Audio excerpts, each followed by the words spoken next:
Good day, everyone. Today we'll discuss the topic 3, which is earthquake hazards. But before that, let me introduce to you or give to you the learning outcomes for this topic. Okay, learning outcome number 1. At the end of this lesson, you will identify the possible different effects from a major earthquake. 2. Relate the different effects with associated earthquake hazards. 3. Identify and explain the different earthquake-related hazards and that can affect my home and community. 4. Use the different earthquake hazard maps and integrate this information into the class disaster preparedness plan. 5. Explain how to prepare before, during, and after an earthquake. 6. Identify what are the proper actions to do during an earthquake. And lastly, 7. Design a promotional material that tackles preparedness before, during, and after an earthquake. Before we proceed with the earthquake, let us first define seismology. So when we say seismology, it is a study of earthquakes and seismic waves that move through and around the earth. It comes from the Greek word seismos, which means earthquake. So seismic waves are the vibrations generated by a sudden impulse in the earth, such as earthquakes. So there are two major types of seismic waves. We have surface and body waves. When we say surface waves, they travel along or near the Earth's surface. That's why it is named after the word surface, since they only happen on the Earth's surface or layer or first layer. And the other one is the body waves. These waves travel through the Earth's interior. So as you can see on the image, there is a comparison between the body wave and a surface wave. So direction of the body wave is through the Earth's interior, while surface wave travels straight through the Earth's surface. First type is surface wave, which again travels through the Earth's surface. It only happens after body waves, and this type of wave causes most of the destruction due to earthquakes. So since surface waves only happen on the surface, and we are also staying on the Earth's surface, so it is the only wave that mostly we can feel and is destructive. It has two types, the Rayleigh and the love waves. When we say Rayleigh wave, it was named after John William Strutt and Lord Rayleigh, who mathematically studied the presence of this kind of wave. Its movement is through rolling up the ground like waves in ocean. So the ground tends to move up and down as well as side to side. This kind of wave is what we mostly feel during earthquake. And the second type of surface wave is the love wave. This wave is far faster than a Rayleigh wave and can only be felt in the Earth's crust. It shakes the ground only in a horizontal manner. So in this image, we can see here the difference between the two. So love wave moves side to side while Rayleigh waves move up and down. Again, these two waves only happen on the Earth's surface. In the second main type of wave, body wave, again, it travels in the Earth's interior. It have a higher frequency than surface waves and also the precursor of surface waves. It can travel through the Earth's inner layers, but surface waves can only move along the surface of the Earth or the planet like the ripples of water.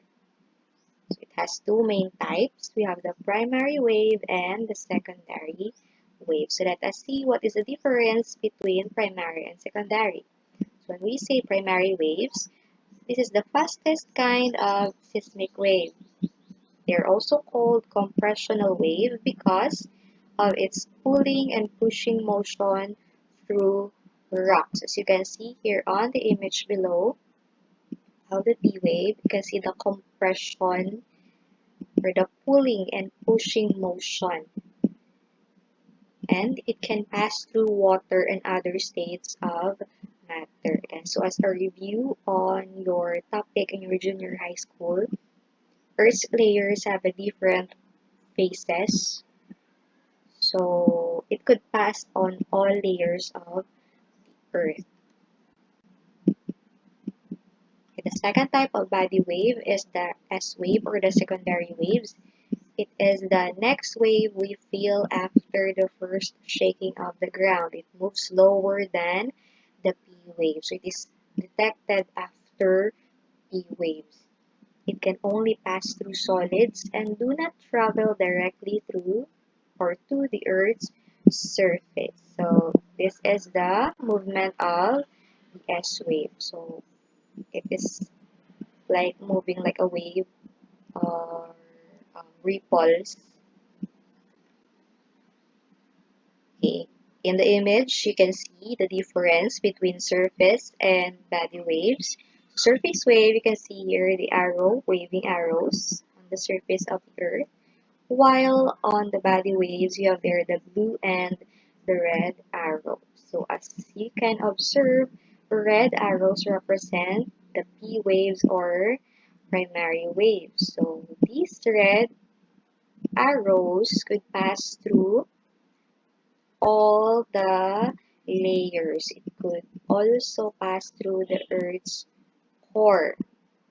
Unlike the surface wave, it could only pass through the solid layers. It cannot penetrate through the liquid outer core. Okay? So that is the difference between the two. Aside from their speed or how fast they could be detected by instruments. Okay, speaking of instruments, seismologists use to record the behavior of these waves by using a seismograph. It is a special device that can detect and measure the seismic waves. A seismometer is used to detect the waves, while a seismograph is used to record and measure the waves. Okay, so let us proceed now with the earthquake. So you know that seismic waves are the reason behind this earthquake. Okay, so earthquake as a definition, it's a feeble shaking to violent trembling of the ground produced by the sudden displacement of rocks or rock materials below the Earth's surface. It has two types. We have tectonic and volcanic. So when we say tectonic earthquakes, these are earthquakes that are generated by sudden displacement along faults in the solid and rigid layer of Earth. So it's when the two plates pass through each other or move against each other. While volcanic earthquakes, from its name volcanic, so earthquake induced by rising lava or magma beneath active volcanoes. Whenever there is an active volcano or a volcano that is about to erupt, okay, so earthquake may happen.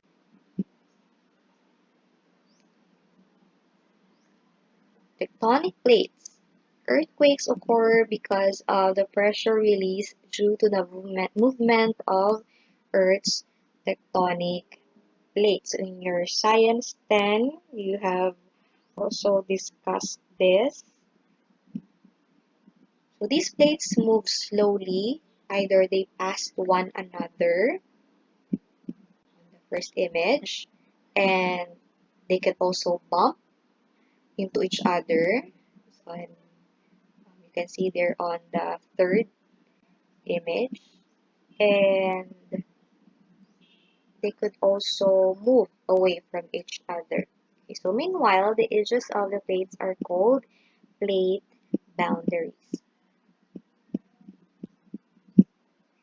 So these boundaries are composed of many faults. These faults are the underground surface where plates slip and the fault line are located. And they also where the two plates meet. Okay, so how does an earthquake happen? Before an earthquake, you can see here two tectonic plates, tectonic plate number 1 and tectonic plate number 2, and then between them you have the fault line. So after an earthquake, what will happen is these two plates, okay, so during an earthquake, these two plates will pass against each other. They may bump against each other, they may pass against each other, okay, or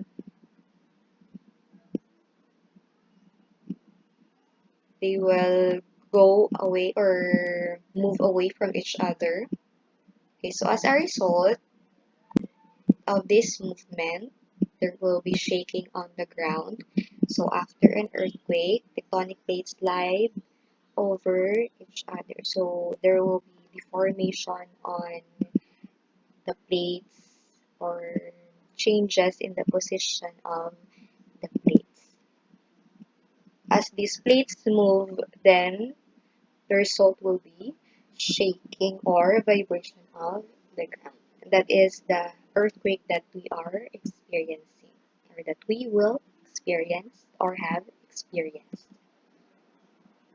So the remaining shakings that we will experience during an earthquake. We have the four shocks. It is the light shaking of ground that happen in the same site, again, same site, where a stronger earthquake follows. So this stronger earthquake refers to the main shocks.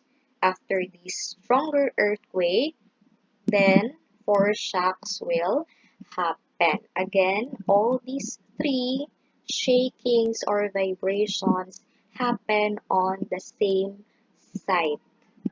Okay? So earthquakes are stronger and can cause severe damage when they occur in places close to the epicenter. So the location below the Earth's surface where the earthquake starts is called the hypocenter. So you can see here the image. Below we have the hypocenter, otherwise or uh, called as focus. Other term for hypocenter is focus. And the location directly above the hypocenter is the epicenter. So probably you can notice on the news that whenever there is an earthquake happen, the news reporter will tell the epicenter. For example, there is an earthquake in Manila. Okay, so the epicenter is exactly uh, this barangay. For example, Barangay 1. So directly below Barangay 1, there we can find or locate the hypocenter or the focus or the source of the shaking, or it is where the earthquake started.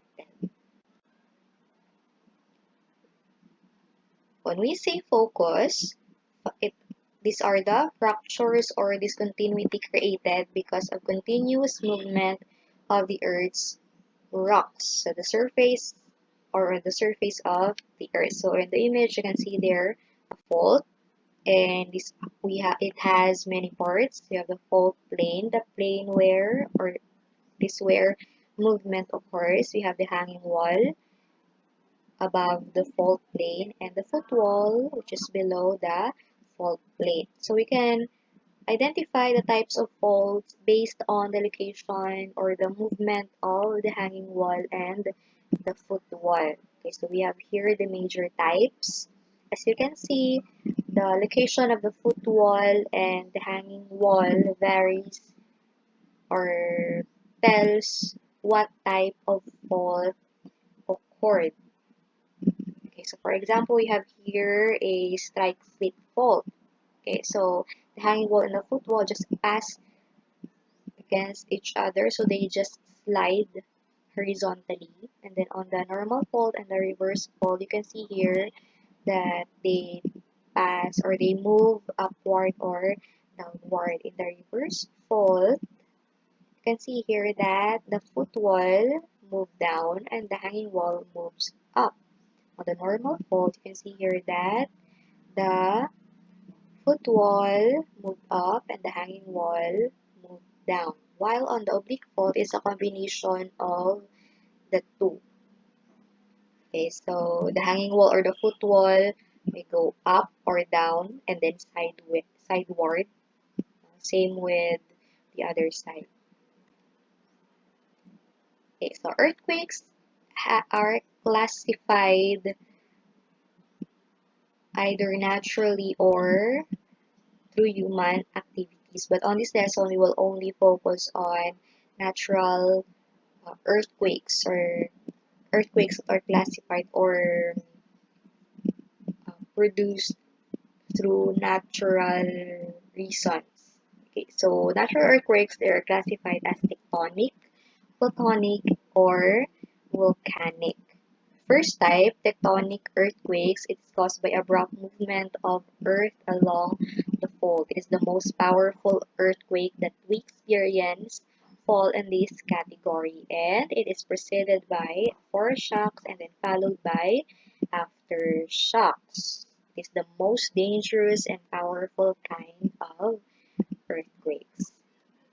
The second classification, we have the plutonic earthquake. So it is less destructive. It has a less focus.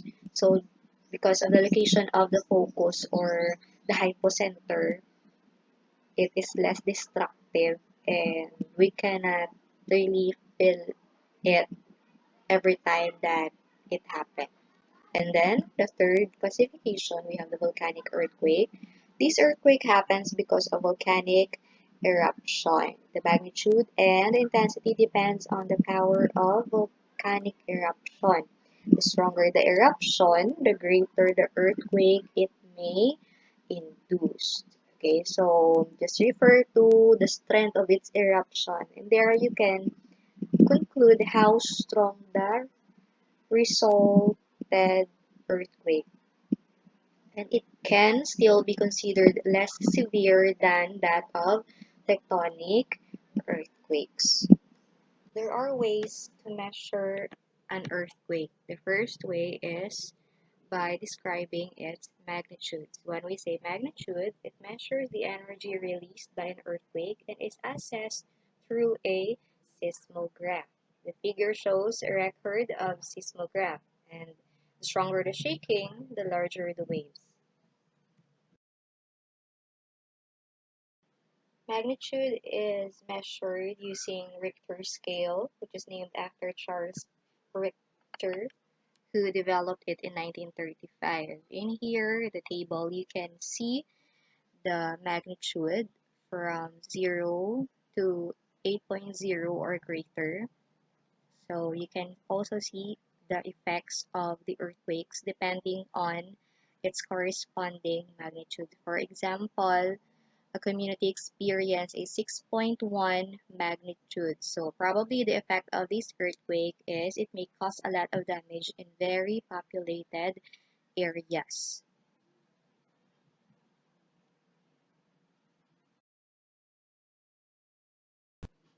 Intensity is measured using a Mercalli scale, and Roman numerals are used to describe the intensity. So here we can see the effects of each intensity with its respective description and its equivalent in magnitude. So for example, we have intensity 1, it's instrumental, and it is only detected by a seismograph. So its corresponding magnitude is 1 to 2 magnitude. Okay, so let's proceed with the strongest intensity, which is 12. So intensity 12 is catastrophic, and its description is there's a total destruction. Objects are thrown into air and grounds are distorted. Its equivalent in magnitude is 8 or greater. So as we can observe here on the description, all descriptions are based on observations and experiences, or what will happen to objects, to infrastructures, and to the surroundings. Okay, now let's proceed with the hazards related to earthquakes. The first hazard we have here is the ground shaking. It is the disruptive up, down, and sideways movement or motion experienced during an earthquake. So the vibrations that we feel on the ground is referred as the ground shaking. The second one is liquefaction. It is a process that transforms the behavior of a body of sediments from that of a solid to that of a liquid when subjected to extremely intense shakings. For example, we have here an image of an infrastructure that was affected by liquefaction. So a solid area turned into a semi-fluid due to intense shaking. Then the third one, we have the ground or surface rupture. It is a displacement on the ground due to movement of fault. So there is a change in the location of the ground. So we can see here on the picture that there was already a space between these two, or there was a crack between the land, so both sides were displaced. And the next hazard is a sinkhole. It's caused by natural shifts in the land. So whenever there is a movement, there is also a change in the structure of the land, making a space or producing spaces underneath the ground. And as a result, sinkholes may form. And then the next one, we have landslides and rock faults. So because of the shaking of the ground, cliffs and steep sloping areas tend to collapse, which cause landslides. And fractured rocks, when disturbed by large earthquakes, can damage and block major roads. As we can see here on the image, the first image is the landslide, in which land falls towards the community. And then the second picture, we can see here that rocks fell from the side or from a cliff, which is blocking the road. And then the next hazard, we have the subsidence. It is the phenomenon in which the ground surface is lowered. So due to the shaking of the ground, one part of the land moved lower, or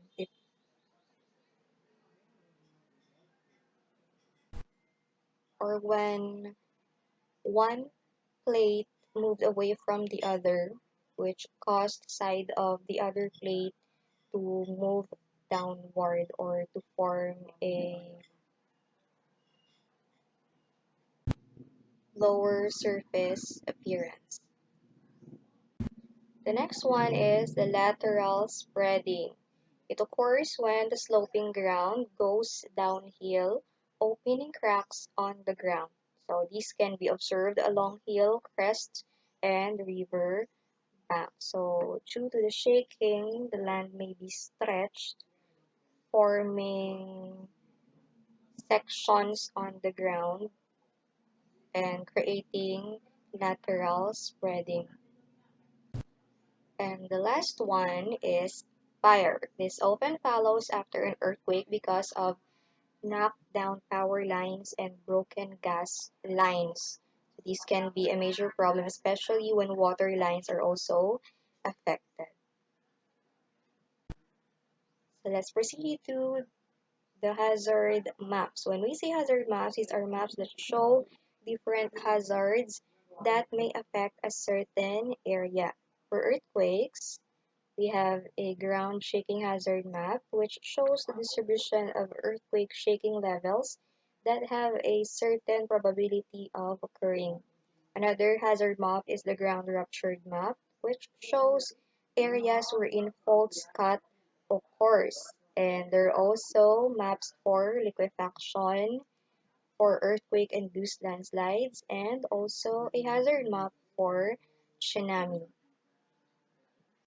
What are the purpose of these maps? These maps were generated to provide the most accurate and detailed information possible to assist engineers in designing buildings, bridges, highways, and utilities that will withstand shaking from earthquakes in an area. So another way to use this map is, for example, you want to build a house or a building.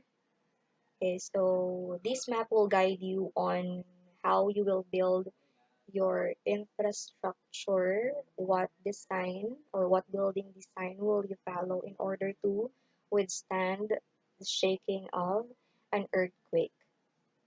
These maps are used by local governments to help establish zoning, construction requirements necessary to preserve public safety, and for purposes of general planning for disaster, risk reduction, and mitigation. So the local government will be guided on what area should be first informed whenever there is a disaster, which area will be first to be rescued, which area needs more assistance, and which area needs more guidance for an upcoming or future earthquakes. Here is an example of a ground shaking map. So as you can see, there are different colors for this map. Each color represents intensity or how great will the effect or the strength of the earthquake. Another example, we have the ground rupture hazard map, the liquefaction hazard map. These maps are of the province of Bohol. Okay, since Bohol is also prone to earthquakes. Then we have also earthquake-induced landslide hazard map.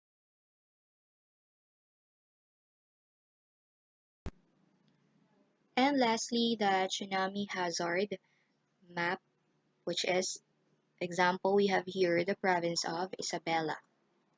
So if an earthquake will happen, are you prepared? So here are the things that you will do before, during, and after an earthquake. So I hope that you will familiar yourself with these things or activities that you will do because an earthquake is an unexpected natural event and we don't know when will this happen. So I hope that everyone is prepared so that we in our family will be safe when an earthquake occur. So thank you for listening and may you have a great day.